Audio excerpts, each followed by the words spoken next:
Saudara dan saudari yang terkasih, Salam, selamat berjumpa dengan renungan harian Eona, Inspiration of New Apostolic. Kiranya damai sejahtera Tuhan Yesus Kristus senantiasa menyertai kita.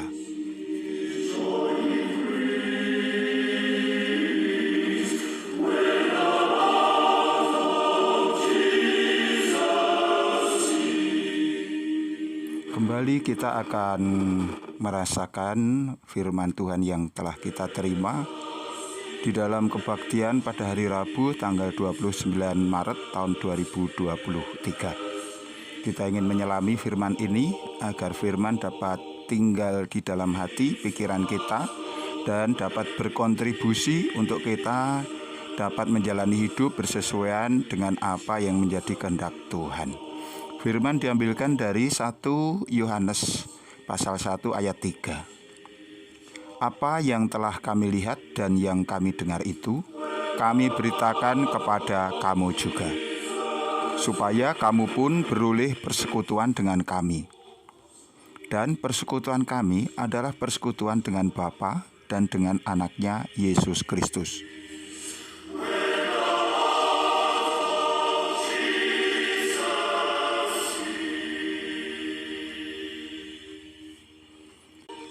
Saudara dan saudariku yang terkasih, dalam kebaktian yang baru saja kita alami, kita dihimbau untuk senantiasa memiliki persekutuan dengan Allah, dengan Tuhan Yesus Kristus.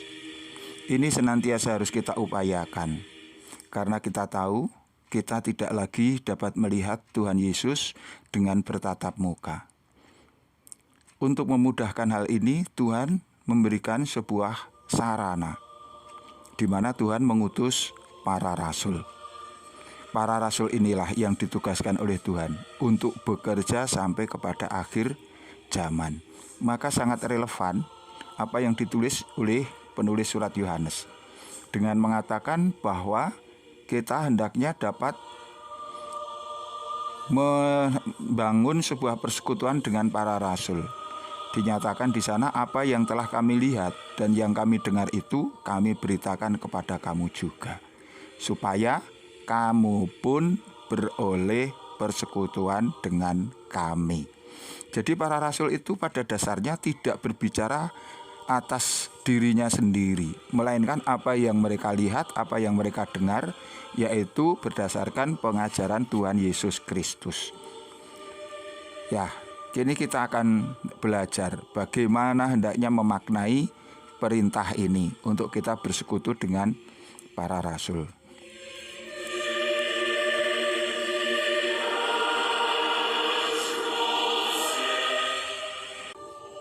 Saudara-saudariku yang terkasih, perintah Tuhan Yesus yang tertulis dalam Markus 13 ayat 21. Perihal peringatan akan datangnya Mesias-Mesias palsu, nabi-nabi palsu, sungguh sangat relevan dengan tantangan hidup orang beriman pada zaman kita sekarang. Di sana sini tampil orang-orang yang mengatasnamakan Tuhan, menyatakan bahwa mereka adalah utusan Allah. Tetapi kita juga melihat apa yang mereka perbuat seringkali tidak bersesuaian dengan kitab suci. Mereka menafsirkan kitab suci menurut pemikiran mereka sendiri. Kita tidak ingin untuk menghakimi mereka, tetapi adalah menjadi bagian kita untuk kita memperkuat iman kita sendiri. Iman kepada Tuhan Yesus Kristus melalui pengajaran para rasul. Kita tidak menafsirkan kitab suci, khususnya pada bagian nubuat-nubuat, dengan cara kita sendiri, dengan keinginan kita sendiri. Karena para rasullah yang di situ diberikan sebuah otoritas untuk mengerti makna tersembunyi dari pesan-pesan kitab suci.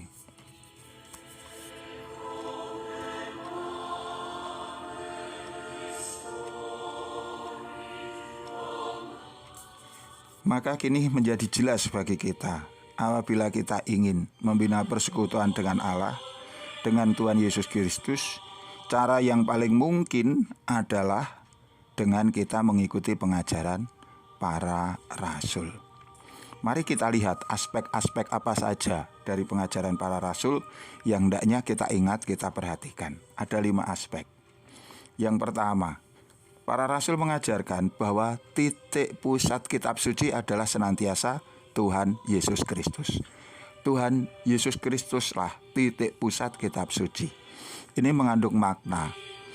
Apabila kita membaca kitab suci, apakah itu perjanjian lama, apakah itu perjanjian baru, kita harus memandang kepada Tuhan Yesus Kristus, menunjuk kepada pengutusan Tuhan Yesus Kristus sebagai juru selamat.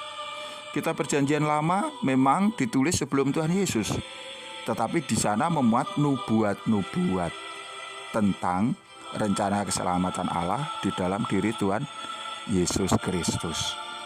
Di sana ada bahkan sejak kitab Kejadian janji Tuhan untuk mengirim juru selamat.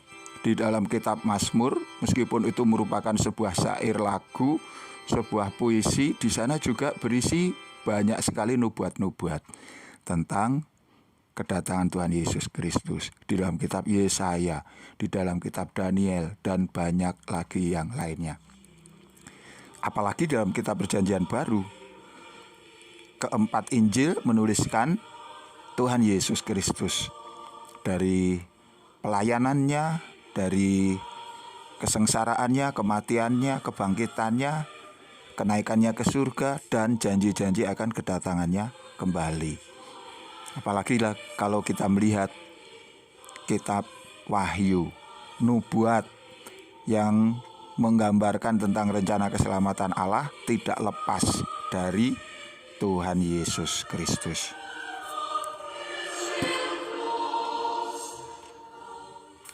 Aspek yang kedua, para rasul mengajarkan bahwa kedatangan Tuhan Yesus Kristus bukan untuk menghukum, melainkan untuk menyelamatkan. Tidak pernah Tuhan Yesus mengecam, menghukum orang yang telah bersalah atau berdosa. Pendekatan yang dilakukan senantiasa menuntun kepada pertobatan, mengarahkan kepada keselamatan. Karena memang misi Tuhan itu bukan untuk menghukum, melainkan menyelamatkan. Kepada perempuan yang berzina, menurut hukum Taurat mereka harus dihukum mati. Tetapi Tuhan menyelamatkan dia dengan cara yang begitu bijaksana, dan memberikan kepadanya kesempatan kedua untuk memperbaiki kehidupannya, sikapnya, dengan mengatakan, pergilah dan jangan berbuat dosa lagi.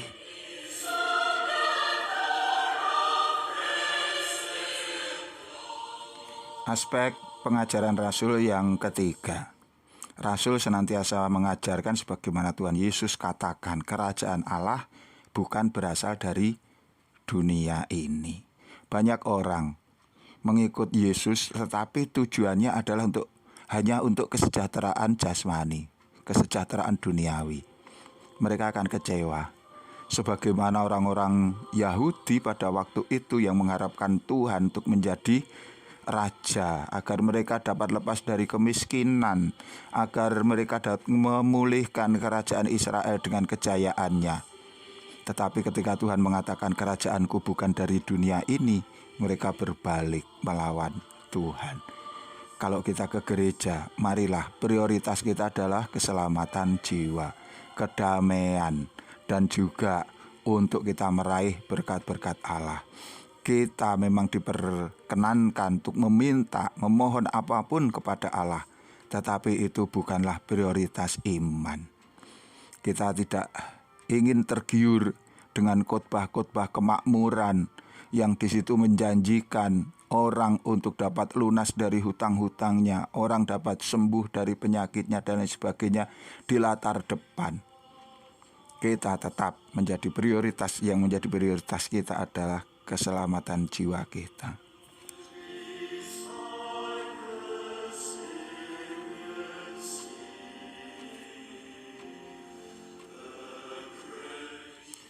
Kemudian yang berikutnya, kedatangan Tuhan Yesus Kristus semata-mata adalah karena kasih. Tidak ada yang menekan Tuhan, yang mendesak Tuhan untuk mengirim juru selamat. Tuhan juga tidak meminta apapun dari manusia. Manusia yang telah jatuh di dalam dosa didekati oleh Allah. Diulurkan tangannya yang penuh kemurahan dan kuasa. Manusia itu ditarik ke dalam kemurahannya. Ini tanpa dasar lain kecuali karena Allah mengasihi manusia. Oleh karena itu sebagai orang-orang beriman kita tidak melakukan tuntutan apapun di hadapan Allah.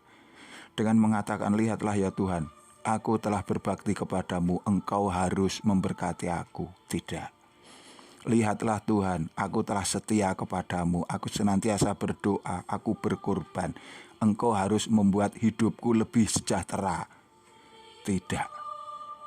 Tuhan menyelamatkan kita, dasarnya Tuhan mengasihi. Kita juga ingin membalasnya dengan kasih kita kepada Tuhan. Apapun yang akan terjadi, apapun adanya, Tuhan tidak akan pernah melepaskan kita dari kasih-Nya.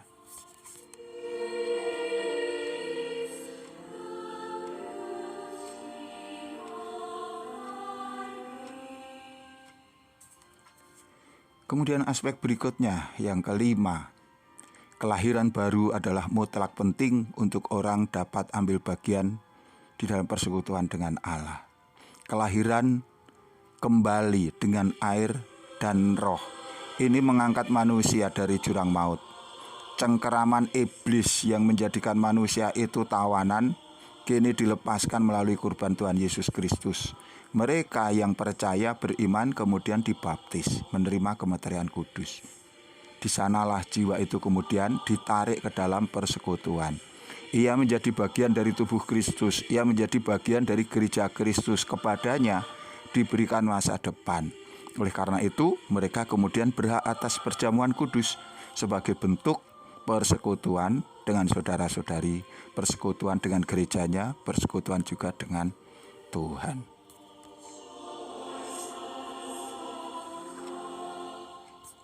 Saudara dan saudara yang terkasih, aktivitas para rasul memungkinkan kita untuk dapat membina persekutuan dengan Tuhan Yesus dan dengan Allah. Para rasul juga senantiasa membina persekutuan umat Allah di seluruh muka bumi. Kita memiliki syahadat atau pengakuan iman. Ini menyatukan umat kerasulan baru seluruh muka bumi. Marilah kita meresapi setiap saat akan pokok-pokok iman kita. Pengakuan iman ini sebenarnya adalah ringkasan dari apa yang hendaknya kita percayai sebagai orang kerasulan baru. Sehingga mestinya meskipun tidak ada di dalam teks liturgis, kita sendiri yang harus berkebutuhan, berkeinginan untuk menyelaminya, menjiwainya setiap saat. Para rasul juga di sana merumuskan seperti apa kepercayaan kerasulan baru dengan adanya katekismus. Katekismus ini dapat dibaca semua orang. Mereka yang mencari arti makna pengajaran Kristus dapat membaca katekismus. Katekismus ini juga mengikat kita kepada gereja Tuhan Yesus Kristus di dalam gereja kerasulan baru.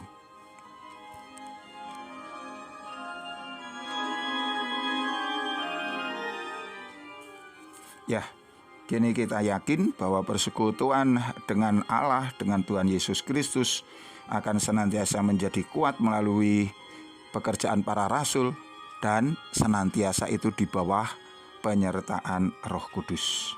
Tuhan memberkati kita semuanya. Amin.